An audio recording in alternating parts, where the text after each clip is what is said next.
샬롬 샬롬 샬롬 샬롬 샬롬. 하나님 사랑합니다 여러분. 예, 주 안에서 사랑합니다. 오늘 전도서 마지막 장이네요. 예, 전도서 시작할 그 초기에 여러 가지 어려움들이 참 많았습니다. 예, 너희 창조주를 기억하라. 마지막 1절에서 이렇게 말씀하죠. 예, Remember your creator in the days of your youth 하고 얘기합니다. 예, 너는 청년의 때 너희 창조주를 기억하라. 곧 곤고한 날에 이르기 전에 나는 아무 낙이 없다고 할 해들이 가깝기 전에 해와 달과 별들이 어둡기 전에 비 뒤에 구름이 다시 일어나기 전에 너희 창조주를 기억하라. 예, 창조주를 기억하라. 공고한 날이 이르기 전에 예, 그리고 아무 낙이 없다고 할 해가 가깝기 전에 하나님을 헌신하는데도 시기와 때가 있다라는 말씀이죠. 청년기, 황금기를 보람있고 가장 가치 있게 사는 방법은 예, 청년 때 창조주를 기억하고 창조주의 뜻에 합당하게 사는 것, 아주 성공한 거예요. 인생 성공. 인생 성공의 지름길 창조주를 기억하고 감사할 줄 아는 예, 하나님의 자녀가 되는 것이 성공입니다. 피조물이 창조주를 기억하지 못하면 우상숭배의 죄에 빠지죠. 예, 어떤 것에 빠져버리게 됩니다. 청년의 때에는 나름대로의 가치 있는 무엇을 추구하고 몰두할 때이기도 하죠. 자신의 젊음을 창조주 하나님께 바쳤을 때 향기로운 예물이 되죠. 구약에 하나님께 제단에 바칠 때도 어떤 걸 드렸어요? 가장 어리고 가장 좋은 것, 그죠? 아무런 흠이 없는 것을 하나님께 예물로 드린 것처럼 우리도 우리를 하나님께 가장 싱싱한 청년의 때에 드릴 수 있는 그런 믿음과 은총이 있기를 주님의 이름으로 축복합니다. 신속히 지나가는 날들이죠. 우리의 삶이 욥기 7장 6절입니다. 나의 날은 배틀의 북보다 빠르니 희망 없이 보내는구나. 배틀의 북이 막 돌아가죠. 그러면서 실이 감겨요. 그죠? 민속촌에서 저는 본 것 같습니다. 목표가 분명해야 된다. 고린도전서 9장 26절입니다. 그러므로 나는 다름질하기를 향방 없는 것 같이 아니하고 싸우기를 허공을 치는 것 같이 아니한다. 아무리 다름질을 해도 방향이 없이 이리저리로 아무렇게나 가면은 아무 소용이 없어요. 그죠? 향방이 있게 길 잃어버리지 않고 곧장 지름길로 달려갈 줄 알아야 된다. 노년이 이르기 전에 기억하라고 말씀합니다. 네, 아무 낙이 없다고 할 해들이 가깝기 전에 아무 낙이 없어. 나이가 들면 할 수 있는 게 없다 보니 요즘에는 나이 드신 분들도 노인이라고 부를 수가 없을 정도로 정말 정정하신 분들 많아요. 많은 활동들을 또 그동안의 삶의 여러 가지 지혜를 통해서 더 잘하시는 분들도 물론 많이 계십니다. 예, 노년이 이르기 전에. 그렇지만 노년이란 아무 삶과 소망이 없는 나이가 젊든 일반적인 그런 개념이 아니라 나이가 많이 들었든 상관없이 예, 이런 소망 없는 이제 아무것도 할 수 없다 이런 상황이 되기 전에 창조주를 기억해야 되죠. 너는 청년의 때 너희 창조주를 기억하라. 공고한 날이 이르기 전에 나는 아무 낙이 없다. 노년이 때가 가깝기 전에 해와 빛과 달과 예, 별들이 어둡기 전에 비 뒤에 구름이 다시 일어나기 전에 그리하라. 전도자는 비 뒤에 구름이 다시 일어나면 또 뭐에 또 비 오죠. 예, 그럴 때 그렇게 하라. 이 때가 있다라는 거예요. 그래서 우리는 선택도 예, 너무 늦으면 안 됩니다. 놓치면 성공을 우리 인생을 하나님께서 주신 우리의 길을 온전하게 다 예, 승리하고 갈 수가 없어요. 청년의 때 창조주를 기억할 것을 권면하면서 노년이 이르기 전에 그리하라. 아무것도 할 수 없기 전에 하라는 거죠. 아무것도 할 수 없으면 마음만 이제 하나님께 드리고 하나님께 할 수 있는 게 제약이 자꾸 걸리기 때문에 할 수가 없습니다. 젊은 날에 신앙생활에 충실하지 못하고 시간을 허비해버린 사람은 나이 먹은 후에 반드시 후회하는데 하고 싶어도 할 수가 없다라는 겁니다. 하나님의 일을 하고 싶어도 불가능하죠. 그래서 젊은 날에 하나님을 기억해서 열심히 섬기라는 겁니다.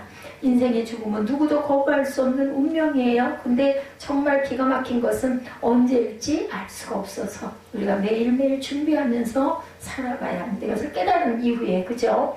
이 세상에서 아무리 큰 영화와 부귀를 누린다 하더라도 결국에는 죽어서 사라질 수밖에 없는 그러한 저희들 절대로 피해갈 수가 없는 게 바로 죽음이죠. 젊은 날에 하나님을 기억해서 하나님을 기쁘시게 하는 자는 이 땅에서의 삶과 내세에서도 그것이 이어지죠. 그보다 더 귀한 축복이 젊은 날에 하나님을 많이 섬기고 하나님 보시기에 온전하게 순종하며 간 자들은 천국에서 우리에게 아름다운 낙원의 축복, 그리고 우리의 집이 예, 다 준비되어 있다는 것을 우리는 압니다. 나이 많아 눈이 어두워집니다. 창세기 17장 1절에 이삭이 나이가 많아 아니 뭐가 날라와서 입으로 들어가려고 보니까 이삭이 나이가 많아 눈이 어두워 잘 보이지 못하더니 맏아들 에서를 불러 이르되 내 아들아 내 그가 이르되 내가 여기 있나이다 하였더라. 예, 영광을 위해 창조하신 인간 이사야 43장 7절입니다. 내 이름으로 불려지는 모든 자 곧 내가 내 영광을 위하여 창조한 자를 오해하라. 그를 내가 지었고 그를 내가 만들었느니라. 아까 그 하루살이는 어리석게도 제가 그 촬영 때문에 입술을 직접 발랐더니 그 꽃잎인 줄 알았나 봐요. 결국 들어오면 죽어요. 그죠? 근데 그걸 몰라. 보기에 좋으니까 날라오는 거죠. 죽음이 오기 전에 기억하라. 전도자는 6절에서 은줄이 풀리고 금그릇이 깨지고 항아리가 샘 곁에서 깨지고 바퀴가 우물 위에서 깨어지고라는 비유를 통해서 인간의 죽음에 관해 설명합니다. 피조물은 영원한 존재가 아니며 유한한 존재일 수밖에 없다. 아무리 훌륭한 사람, 아무리 박사, 연구자, 세상의 모든 것들을 정말 부러움 없이 살았던 솔로몬이 이 고백을 할 때는 도저히 우리가 할 수 없는 것, 죽음은 우리가 넘어설 수가 없다는 것. 근데 이제 우리는 축복을 받았어요. 그죠? 영원한 생명, 영생을 받았습니다. 그렇기 때문에 일정한 시간과 공간 속에서 살다 그때가 지나면 다시 흙으로 우리는 돌아갈 수밖에 없다. 그 이후의 세계를 전도자는 모르고 갔습니다. 7절에서 죽음이 오기 전에 하나님을 기억하라고 또 권면을 하죠. 7절에 보면 흙은 여전히 땅으로 돌아가고 영은 그것을 주신 하나님께로 돌아가기 전에 기억하라. 그것을 주신 하나님께 돌아간다라는 것을 전도자는 알고 있었습니다. 축복이죠. 어떤 능력을 가진 사람일지라도 죽음은 절대로 막을 수가 없다. 우리 모두는 죽음 앞에 무기력해질 수밖에 없는 존재들이다. 흙으로 돌아갈 인생입니다. 창세기 3장 19절에 네가 흙으로 돌아갈 때까지 얼굴에 땀을 흘려야 너희가 먹을 것을 먹을 것이다. 내가 그것에서 취함을 입었습니다. 이렇게 그 먼지를 쥐고 나서 하나님이 이렇게 말씀하죠. 너는 흙이니 흙으로 돌아갈 것이니라 하시니라. 영원히 살게 하셨는데 그만 선악과를 하지 말라는 것을 불순종하는 바람에 이렇게 됐습니다. 무너지는 육신의 장막이라고 고린도후서 5장 1절에 만일 땅에 있는 우리의 장막집이 무너지면 하나님께서 지으신 집 곧 손으로 지은 것이 아니고 하늘에 있는 영원한 집이 우리에게 있는 줄 아느니라. 아멘이죠. 전도자의 삶 지혜로 가르쳤어요. 솔로몬은 지혜를 가지고 백성들을 가르쳤습니다. 하나님께 무엇을 주리 했더니 이 백성들을 온전히 잘 다스리고 갈 지혜를 주옵소서 했던 솔로몬이죠. 백성을 지혜로 가르칠 수 있었던 동기는 자신이 하나님의 대리 통치자라는 사실을 알고 있었던 아주 지혜로운 사람이었기 때문입니다. 솔로몬은 야훼를 경외하는 것이 뭐라고 그랬어요? 지혜의 근본이라. 잠언 9장 10절이죠. 야훼를 경외하는 것이 지혜의 근본이요 거룩한 자를 아는 것이 명철이니라. 그러니까 하나님을 모르는 사람들은 지가 아무리 잘났다고 박학하다고 해도 미련한 자예요. 명철한 자가 아닙니다. 야고보서 기자는 위로부터 지혜를 받은 사람은 성결하고 화평하고 관용하며 양순과 긍휼과 선한 열매가 가득하고 편벽이나 거짓이 없다. 이렇게 말합니다. 야고보서 3장 17절이죠. 오직 위로부터 난 지혜는 첫째 성결하고 다음에 화평하고 관용하고 양순하며 긍휼과 선한 열매가 가득하고 편견과 거짓이 없다. 이렇게 말하죠. 화평하게 하는 자들은 화평으로 심어 무슨 열매? 의의 열매를 거두리라. 믿음의 열매를 거두어요. 화평하게 하는 자들은 의의 열매는 믿음이죠. 하나님의 의는 하나님을 믿는 것이 바로 하나님의 의입니다. 의롭다 칭함을 받은 우리들은 세상에서 선한 일을 하는 것은 하나님의 뜻대로 사는 것이 의의 열매를 거두는 지름길입니다. 하나님께 구하여서 얻은 지혜라고 열왕기상 3장 12절에 내가 내 말대로 하여 내가 지혜롭고 총명한 마음을 주노니 내게 지혜롭고 총명한 마음을 주노니 내 앞에도 너와 같은 자가 없거니와 내 뒤에도 너와 같은 자가 일어남이 없으리라. 솔로몬에게 이렇게 축복하죠. 성공으로 이끄는 지침서라고 119편 7편 105절이죠. 우리말 너무 사랑하는 말씀입니다. 주의 말씀은 내 발의 등이요 내 길의 빛이니이다. 자원을 또한 많이 지었어요. 솔로몬은 우리 뒷절에 보면은 11절부터 12절부터 10절부터 전도자는 힘써 아름다운 말들을 구하였나니 진리의 말씀들을 정직하게 기록하였느니라.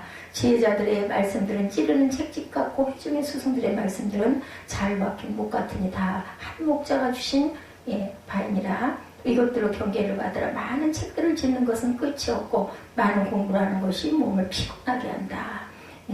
8절 9절에 전도자는 지혜자에서 여전히 백성들에게 지식을 가르쳤고 깊이 생각하고 연구하여 잠언을 많이 지었다. 여기도 이렇게 나타나 있죠. 이 잠언은 하나님으로부터 받은 지혜를 그가 잘 선용했다는 증거다. 지혜는 진주보다 낫다고 합니다. 잠언 8장 11절입니다. 지혜를 얻는 것이 금을 얻는 것보다 낫다. 성공적인 인생, 훌륭한 인생을 살기 원하는 사람들은 반드시 지혜를 가져야 하는데 지혜 중에서 가장 최고의 지혜는 하늘의 지혜 말씀이죠. 잠언 16장 16절에 지혜를 얻는 것이 금을 얻는 것보다 얼마나 나은고 명철을 얻는 것이 은을 얻는 것보다 더욱 나으니라.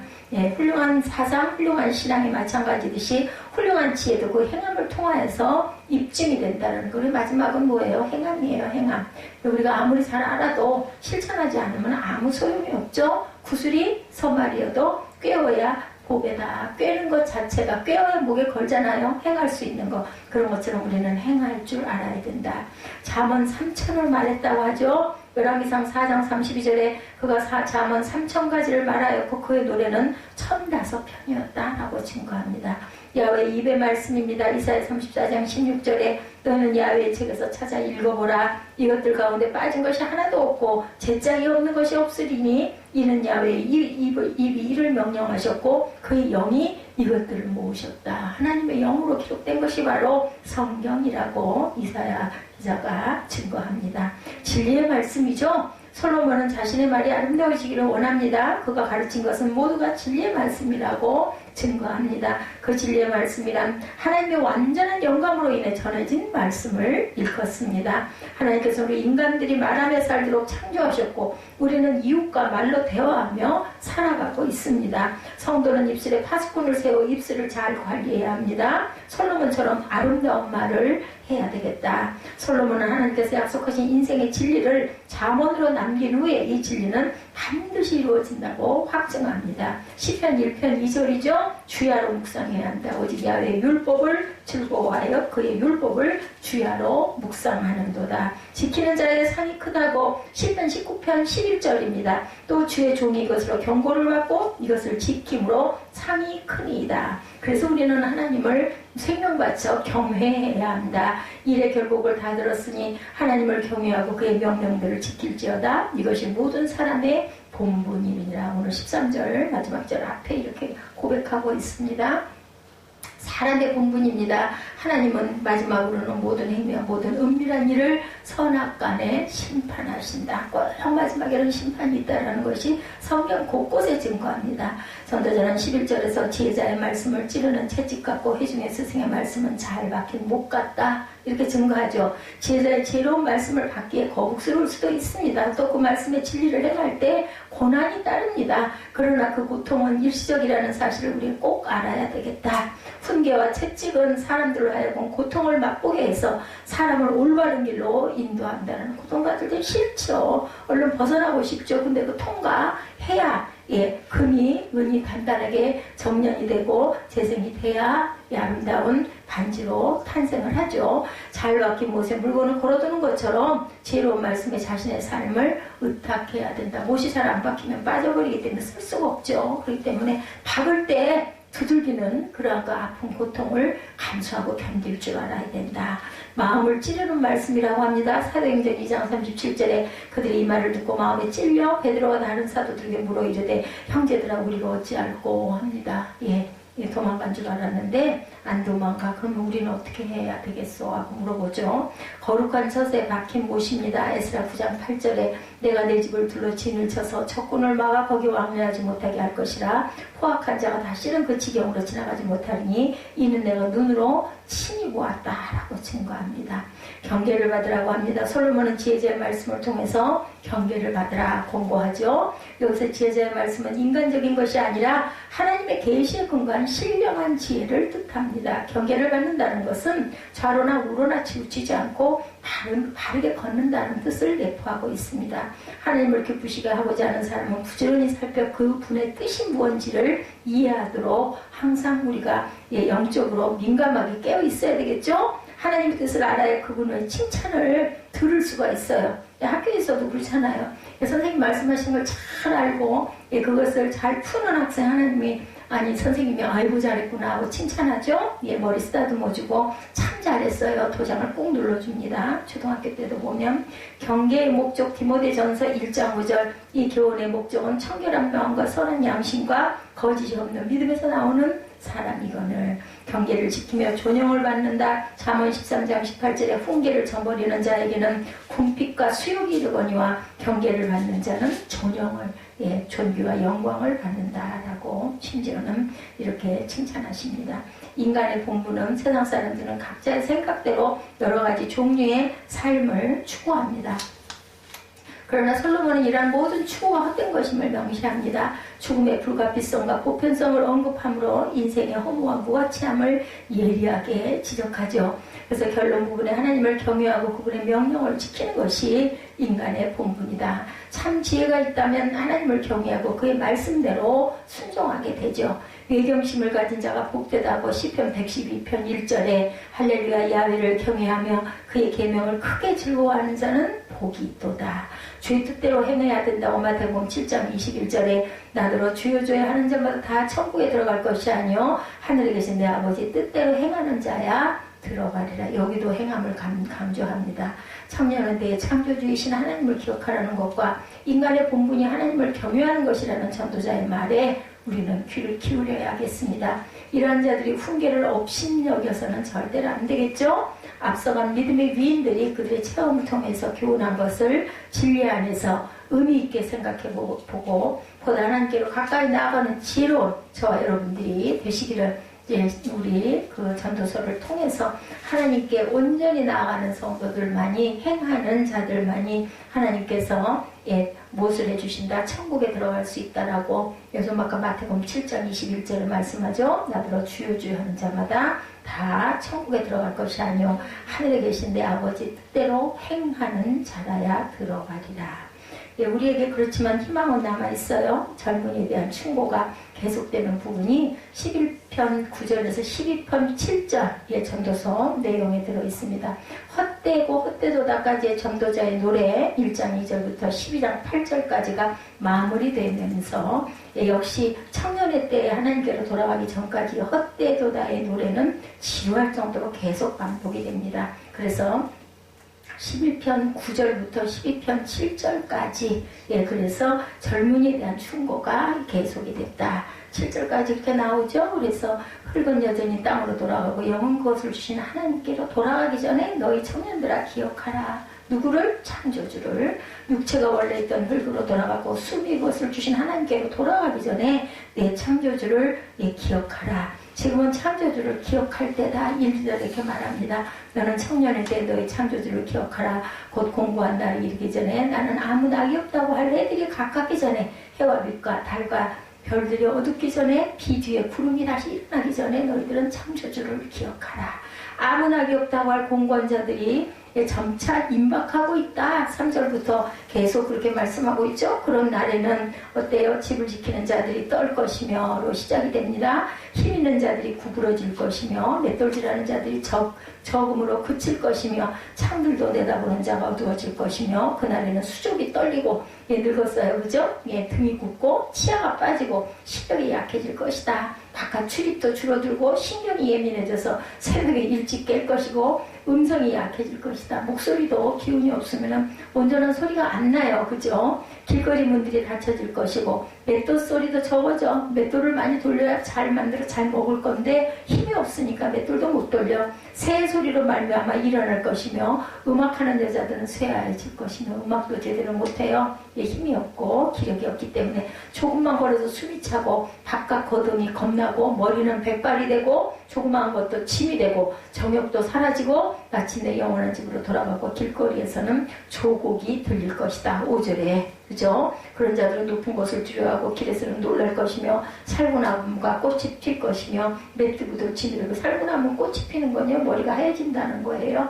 정욕이 그치리니 이는 사람이 자기 영원한 집으로 돌아가고 조문객들이 거리로 왕래하게 됨이니라. 은줄이 풀리고 금그릇이 깨지고 항아리가 생겼듯이 깨지고 바퀴가 우물 위에 깨지고 흙은 여전히 땅으로 돌아가고 영원히 그것을 주신 하나님께로 돌아가기 전에 그 너희는 기억하라. 아무리 청년기가 아름답고 복되다 할지라도 그 속에 가장 중요한 무엇이 없으면 인생이 이렇듯 황혼의 초라함으로 마무리가 된다. 이것을 다시 돌이킬 수가 절대 없다라는 것이 중요합니다. 그래서 인생이 헛되다는 것을 조목조목 얘기하죠. 그 사이사이로 마치 빵을 부풀게 하는 누룩처럼 헛된 너머에는 하나님의 세상을 소개하는 일의 지혜를 세웁니다. 7장에서 10장까지가 그래도 하나님의 세상을 소개합니다. 1장부터 6장까지는 헛되다는 말씀을 계속하죠. 그리고 이제 청년기가 12장 9절에서 12장 1절, 노년기가 12장 2절에서 7절. 단지 나이만의 차이는 아니에요. 아까 말씀드린 대로 노년기라고 해서 꼭 나이가 많이 드신 분이 노년은 아니죠. 모든 것이 그 의욕이 없어지고 소망이 없어지면 노년입니다. 아무리 청년기가 아름답고 복되다 할지라도 가장 중요한 무엇이 없으면 인생은 이렇듯 황혼의 초라함으로 마무리가 된다. 이것을 다시 돌이킬 수가 없는 길이다. 인생의 종점은 아무 예고도 없이 그냥 호련히 도래하는 것이 아니고 젊음의 때를 어떻게 누가 더불어 잘 보내느냐에 따라서 그의 미래는 결정이 됩니다. 아무도 황혼의 뜰락에서 헛되도다 이 노래를 부르기를 원하지 않아요. 그죠? 그렇지만 이 노래는 심은 대로 거두는 성경의 법칙이고 조그마한 예외도 인정하지를 않습니다. 딱 한 가지 이한나가 잘한 건 하나님을 끝까지 믿고 물론 중간에 또 잘못된 길도 가기도 했어요. 그래도 하나님이 항상 제 마음 안에 계셨던 것. 그러므로 그나마 이렇게 하나님께서 보호해 주시죠. 사람의 본분이 9절에서 14절에 나타나죠. 인생이 한겨울의 배짱이처럼 되지 않기 위해서 잠언을 가르치고 찾아내고 연구하고 정리하였다. 9절 10절에 이렇게 수레하고 있습니다. 전도자는 지혜자에서 여전히 백성에게 지식을 가르쳤고 깊이 생각하고 연구하여 잠언을 많이 지었으며 힘써 아름다운 말들을 구하였나니 진리의 말씀들을 정직하게 기록하였느니라. 전도자는 이런 의미로도 굉장한 의미가 있는 사람이죠. 제자들의 말씀들은 찌르는 채찍들 같고 회중의 스승들의 말씀들은 잘 박힌 목 같으니 다 한 목자가 주셨다. 이께서 주셨다. 그렇지만 이것은 사사로운 땅의 소산이 아니라 한 목자에게서 받은 것이다. 그러니까 진리 대신 주님으로부터 받은 영감의 책, 전도서. 하나님의 소리를 듣고 깨닫고 아는 것이 책 읽고야 공부에서 나오는 것은 아니다. 12절에 이렇게 말씀합니다. 몸이 피곤하다. 끊임없이 공부하는 것. 내 아들아 또 이것들로부터 경계를 받으라. 많은 책들을 짓는 것은 끝이 없고 많이 공부하는 것은 몸을 피곤하게 한다.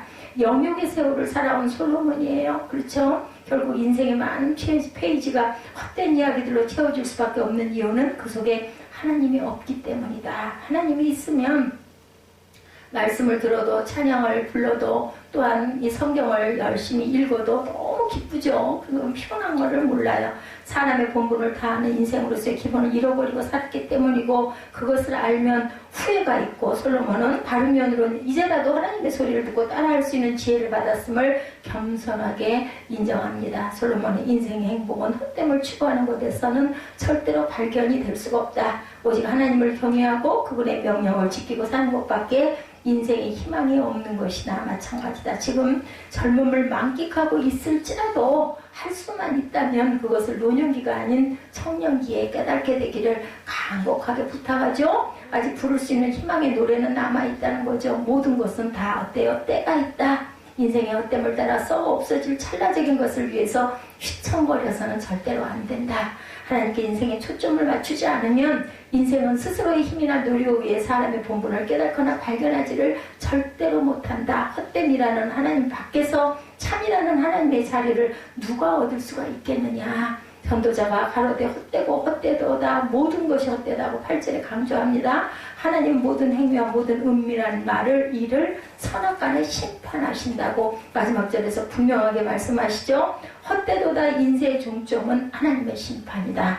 이 세상이라는 무대에서 어떻게 사느냐는 그 사람의 선택이에요. 예, 저 세상에서의 영원한 본향에서 어떻게 사느냐는 하나님의 선택이고 그분의 결정이다. 이것을 성경은 심판이라고 말합니다. 인간은 죽음으로 하루하루 다 그것으로 끝나는 것이 다가 아니고 또 다른 삶의 시작에 불과하다. 죽음이라는 것은. 그런데 헛된 인생의 노래를 부르며 산 자가 어찌 그 진리의 세계를 알고 깨닫고 믿을 수가 있겠느냐. 그러니 하나님 없이 헛된 인생을 자기 마음대로 살아가 버릴 수밖에 없고, 아무도 인생을 연습해보고 다시 살 수 있는 것은 절대로 아니다. 또한 지우개로 지우면서 편집할 수 있는 것도 아니다. 인생은 AS가 불가능하고 후진 기호가 없어 돌아갈 수가 없어요. 심판은 이미 그가 살아버린 기록표를 따라 진행이 됩니다. 이처럼 사람의 본분과 헛되도 다의 인생은 철저하게 공존하는데 어찌 보면 후자가 더 성공적인 것 같고 화려하기까지 합니다. 그렇지만 화병에 담긴 꺾인 꽃처럼 메뚜기가 한철인 것처럼 그것은 짙기 유한하며 일시적이다. 결국 헛되도다는 도장을 받을 수밖에 없는 이미 그 사인을 보면서도 인생은 불나방처럼 불 속으로 뛰어들게 된다. 인간이 복되다 생각하고 즐긴들 그것을 하나님이 헛되다 하시면 결국은 헛것이고 기준과 판정은 누구의 목? 하나님의 몫이다. 이것을 인간이 어느 날부턴가 하나님으로부터 빼앗아 왔어요. 그래서 하나님 없이 인생의 의미와 가치와 행복과 본분을 누리고 준행하며 살 수 있다고 착각들을 합니다. 이것이 아담으로부터 내려온 원죄죠. 죄는 이처럼 하나님 없이도 인생의 본분을 추구할 수 있다고 생각하는 것에서 출발을 하지만 알아야 할 것은 그것의 종점은 결국 오늘 14절 마지막 절처럼 하나님의 심판뿐이라는 것을 우리가 다시 한번 돌이켜 생각해야 되겠다. 비상구가 없어요. 다른 비상구가 절대. 그죠? 헛됨이라는 입구를 따라 인생을 살아온 자는 반드시 심판이라는 출구를 따라서 하나님 앞에 서게 됩니다. 다른 길은 절대로 없다. 그래서 다른 진리가 있다고 가르치는 것은 거짓이고 다른 복음 뭐예요? 이단 사설이죠. 그렇지만 예수 그리스도 외에 다른 복음은 없다고 갈라디아서 1장 8, 9절에도 증거합니다. 그러나 우리가 혹은 하늘로부터 온 천사라도 우리가 너에게 전한 복음 외에 다른 복음을 전하면 저주를 받을지어다. 우리가 전에 말하였거니와 내가 지금 다시 말하노니 만일 누구든지 너희가 받은 것 외에 다른 복음을 전하면 저주를 받을지어다.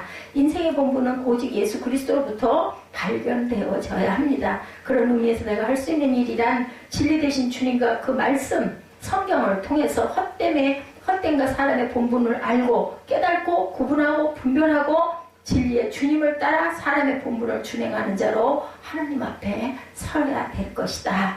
나의 부를 노래는 하나님만의 나의 희망이라는 진리를 따라 사람의 본분을 다하는 것이 바로 우리의 사명입니다. 오직 한 길, 오직 이 길만이 천국에 이르는 길이고 영벌의 심판대를 은혜로 통과할 수 있는 그러한 길이다.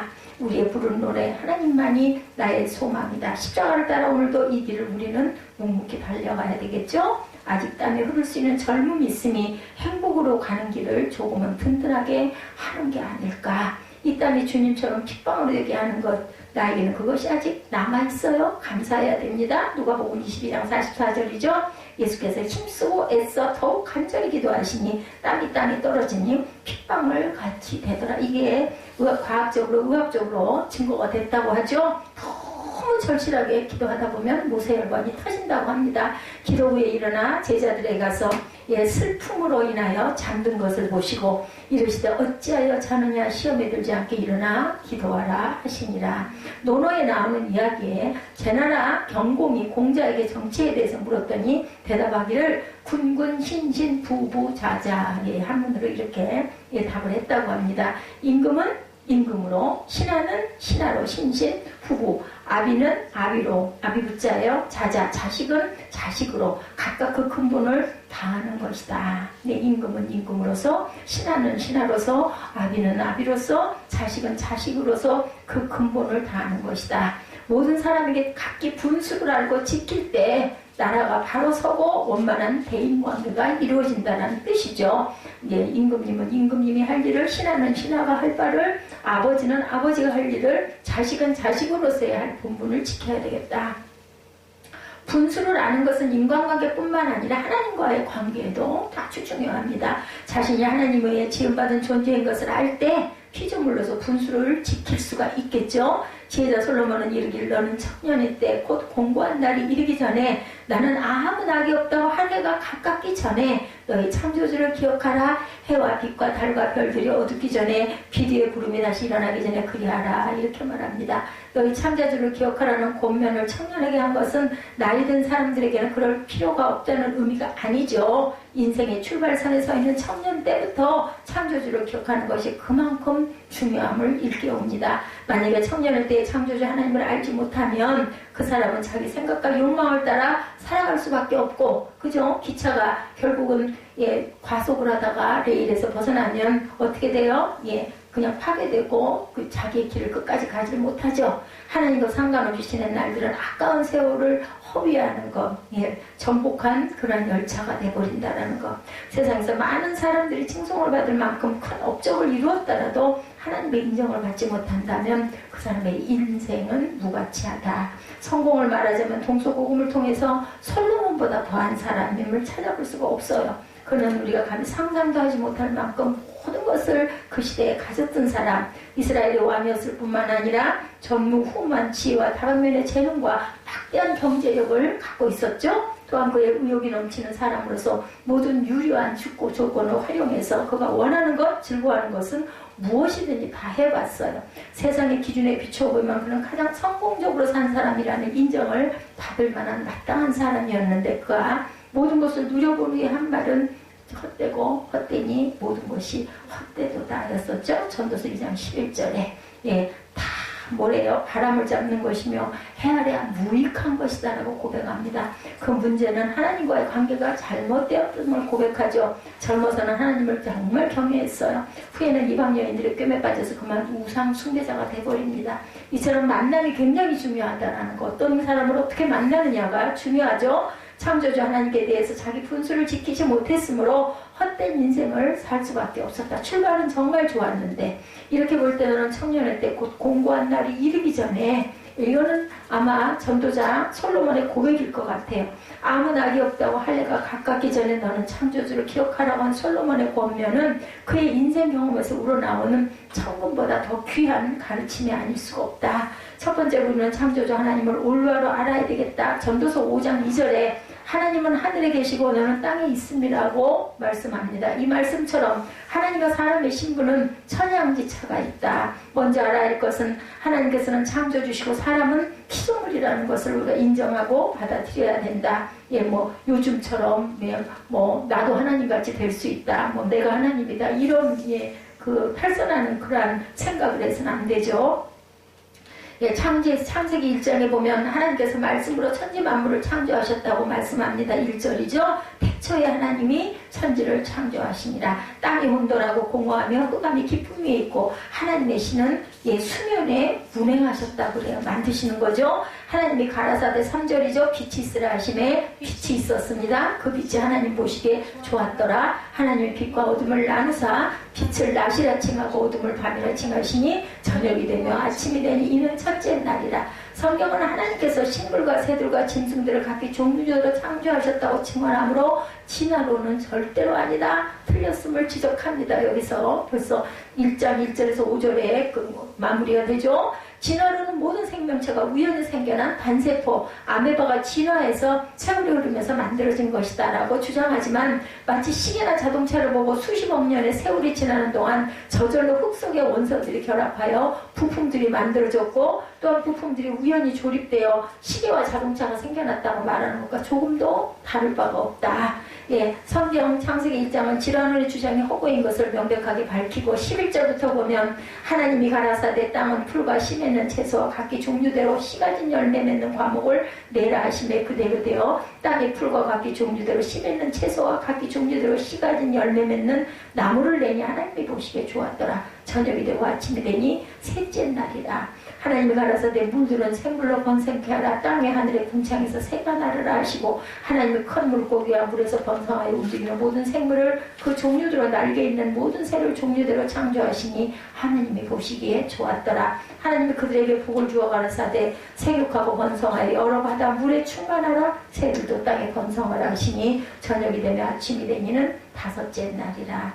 하나님이 가라사대 24절이죠. 땅은 생물의 그 종류대로 내도 육축과 기는 것과 땅의 짐승을 종류대로 내라 하시고, 하나님이 그 땅의 짐승을 종류대로 육축을 종류대로 땅에 기는 모든 것을 종류대로 만드시니 하나님 보시기에 좋았더라. 이러고 나서 인간을 마지막에 만드셨어요. 그러니까 육축과 인간은 하나님이 마지막에 만드신 것만큼 중요했던 거죠. 창세기 1장의 말씀 가운데 중요한 것은 각기 종류대로 또는 그 종류대로라는 표현입니다. 하나님께서 이미 3400년 전에 후대의 진화론이 나와 사람들을 미혹할 것을 아시고 각기 종류대로 창조하셨다고 성경에 명확하게 기록해 두셨죠. 그뿐 아니라 사람을 창조하신 이도 하나님이시다. 하나님께서는 지구상의 모든 동식물을 창조하신 후에 맨 나중에 사람을 창조하십니다. 모든 여건을 조성하신 후에 사람을 만드셨죠. 더구나 하나님께서는 자기 형상대로 사람을 창조하실 때 흙으로 모양을 빚고 그 코에 생기를 불어넣어 산 사람이 되게 하셨습니다. 예, 하나님의 형상대로 창조하신 것은 사람을 하나님과 소통하는 존재로 만드셨다는 거죠. 그래서 말은 말처럼 개는 개처럼이었지만 사람은 뭐처럼 하나님의 형상대로. 창조주 하나님은 전능하신 하나님이라는 말이죠. 우리가 경외하는 하나님께서 전능하신 하나님이시고 전능하신 하나님만이 갖고 계신 속성에 우리가 우리의 형상대로가 되었어요. 오직 인간만. 세상에 신이라 불리는 자들이 많이 있죠. 종교마다 나름대로 신을 섬기고 사람들은 영웅적인 왕이나 위인을 신격화해서 숭배합니다. 심지어는 누구도 김일성도. 그죠?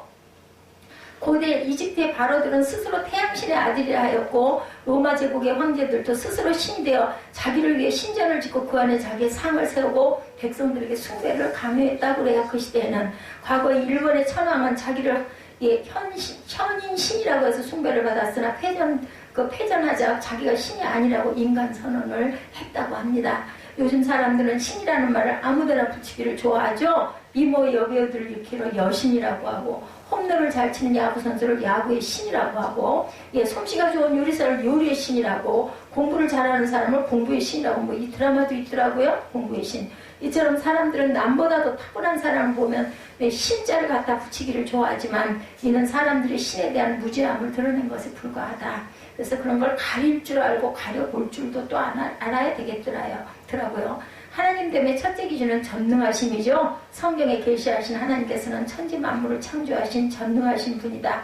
그러나 세상 사람들이 섬기는 신들은 아무 능력도 행하지 못하죠. 사람들이 만든 것에 불과하기 때문에. 그리고 하나님 때문에 또 다른 기준은 영원성입니다. 전능하시고 영원하시고 이 세상에 존재하는 모든 것들은 시작이 있고 마지막이 있죠. 과학자들은 태양이나 지구도 수명이 있다고 말합니다. 지구상에 있는 모든 생물이 사람을 포함하여 다 유한한 수명을 살다가 죽습니다. 스스로를 신이라고 내세웠던 영웅들은 결국은 다 죽죠. 이는 그들이 신이 아님을 증명합니다. 자신의 죽음으로. 그러나 창조자 하나님께서는 영원하신 분이다. 모세의 기도죠. 90편에 주여 주는 대대에 우리의 거처가 되셨나이다. 산이 생기기 전 땅과 세계도 주께서 조성하시기 전 곧 영원부터 영원까지 주는 하나님이십니다. 영원하시다는 것은 하나님께서 시작과 끝이 없으시다는 뜻으로 이 같은 분은 하나님 한 분밖에 안 계시다. 우리에게는 천년이 길고 긴 세월이지만 영원하신 하나님께는 지나간 어제 같고 하루죠.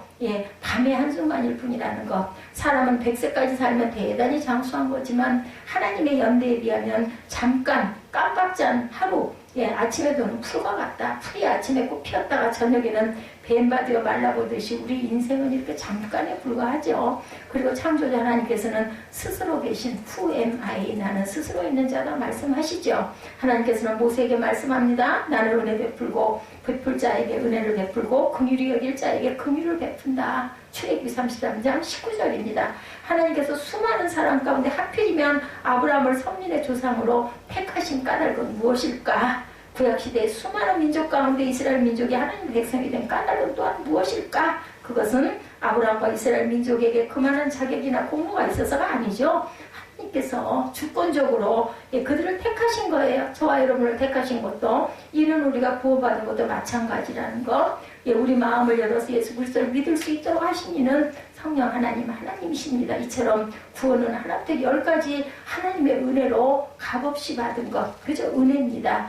은혜로운 삶을 살기 원하거든 창조주 하나님에 대한 성경적으로 올바로 아는데 예, 우리 전도자처럼 힘쓴 삶을 살아야 되겠다. 두 번째, 창조주를 알아야 사람의 분수를 지키며 살아갈 수가 있죠. 토기장이는 아무렇게나 그릇을 빚지 않고 반드시 용도에 따라 빚습니다. 큰 옹기는 장을 담그거나 김장을 할 때 사용할 목적으로 만들고, 작은 그릇은 밥이나 국그릇으로 쓸 목적으로 만들죠. 마찬가지로 하나님께서는 사람을 창조하시는데 분명한 목적이 있다라는 거. 이사야 43장 21절에 보면 하나님께서 이 백성은 내가 나를 위하여 지었나니 나의 찬송을 부르게 하려 함이라. 예, 우리는 찬양을 위해서 만들어졌어요. 찬양은 누구한테 어떨 때 해요? 기쁠 때 하죠? 감사할 때 하죠? 감동이 있을 때 합니다. 이런 것처럼 네가 나를 알고 나를 감동해서 노래, 항상 노래해라 라고 우리를 만드셨어요.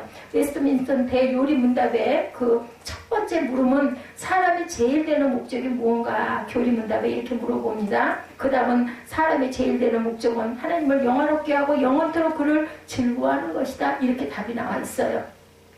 하나님을 영화롭게 하는 것은 뭐라고요? 찬양하라고 만들어졌다. 이것이 하나님의 가장 기뻐하시는 것. 그래서 찬양은 우리가 하늘에 가도 있다고 그러죠. 그 대신 그들은 땅에서 행복을 얻기 위해서 또한 살아갑니다. 하나님을 예배하지 않는 것, 그들이 사람의 존재 목적을 알지 못하기 때문에. 예, 생각 속에 하나님이 계시지 세상 사람들에게 하나님을 예배하기를 기대하는 것은 합당하지가 않아요. 그래서 사람은 창조주 하나님을 알고 자기가 하나님의 피조물인 사실을 알아야만 하나님을 예배하는 것이 사람의 마땅한 본분이구나 라는 걸 깨닫게 된다는 거.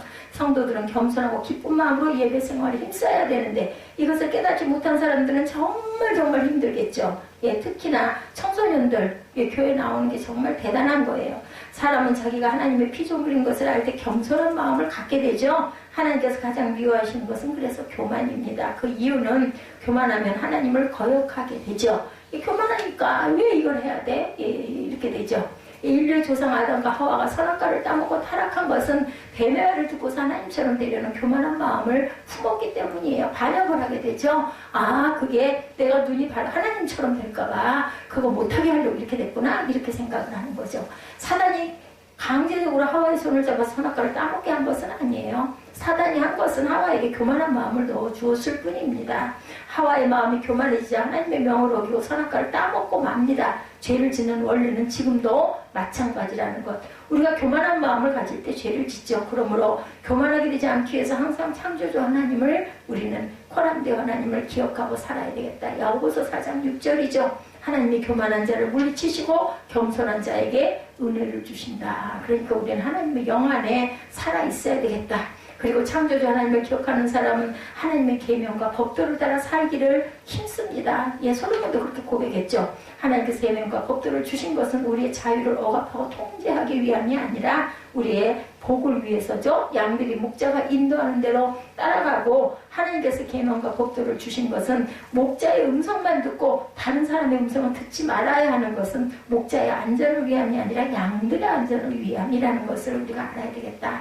양들은 자기 목자가 인도하는 대로 따라가야 맹수에게 잡아먹히지 않고 길을 잃지 않고 도적이 끌려가지 않고 안전하게 살 수가 있겠다. 이와 같이 하나님의 계명과 법도를 지킬 때 사단의 시험에 빠져 낭패를 당하지 않고 생명을 누리며 살아갈 수가 있겠다. 하나님의 말씀은 지켜도 그만, 지키지 않아도 그만인 그런 말씀이 아니라는 것을, 우리가 생명을 누리고 지키지 않으면 멸망에 빠지게 된다는 것을 꼭 기억하고 가야 되겠다. 자동차가 도로 위를 달려야지 길이 아닌 눈밭이나 물속에 들어가면 그 자동차는 망가지고 고장이 나서 자동차에 그 일을 할 수가 없죠. 오늘날 세상 사람들은 하나님의 계명과 법도를 알지 못할 뿐만 아니라 조상적부터 내려온 건전한 도덕률마저 무시하고 저마다 제 생각이 좋은 대로 살아가는 그런 것을 행하는 시대에 우리가 살고 있습니다.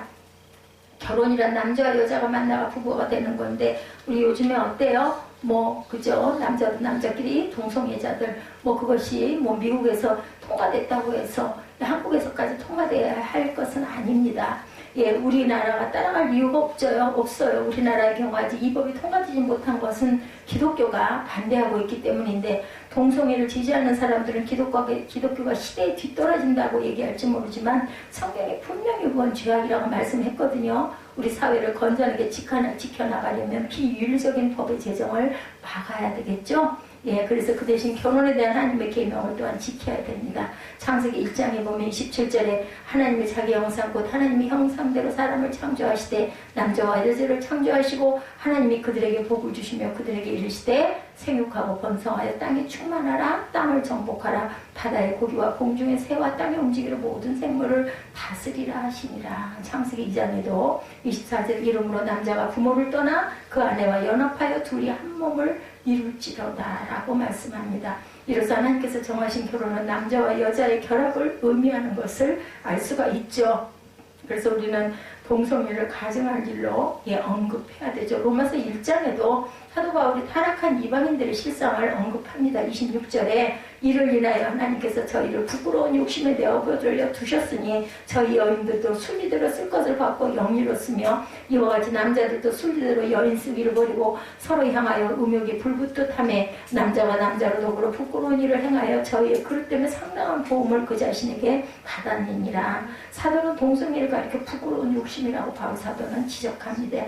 순리대로 쓸 것을 영리로 쓰는 것 부끄러운 일이다. 창세기 13장 13절에 소돔 사람은 악하여 야훼 앞에 큰 죄인이었다라고 하였고 창세기 19장에도 그들의 가장 큰 죄악이 동성애였음을 증거합니다. 하나님께서는 타락한 소돔성을 유황불을 내려서 멸하시죠. 오늘날 동성애자들이 노골적으로 나서는 것은 이 시대가 소돔처럼 타락했음을 증거하고 있습니다. 그러나 창조주 하나님을 경외하는 사람들은 하나님의 계명과 법도에 따라서 정결한 결혼 생활을 영위해 나아가려고 합니다. 그리고 창조주 하나님을 경외하는 성도는 언제나 하나님의 인도하심을 따라서 살아가죠. 이사야 55편 8절에 야훼의 말씀에 내 생각은 너희 생각과 다르며 내 길은 너희 일과 달라서 하늘이 땅보다 높음같이 내 길은 너희 길보다 높으며 내 생각은 너희 생각보다 높으니라고 하신 대로 우리가 하나님의 인도하심을 구할 때 길 잃고 방황하지 않고 생명과 평강의 길을 걸어갈 수가 있겠다.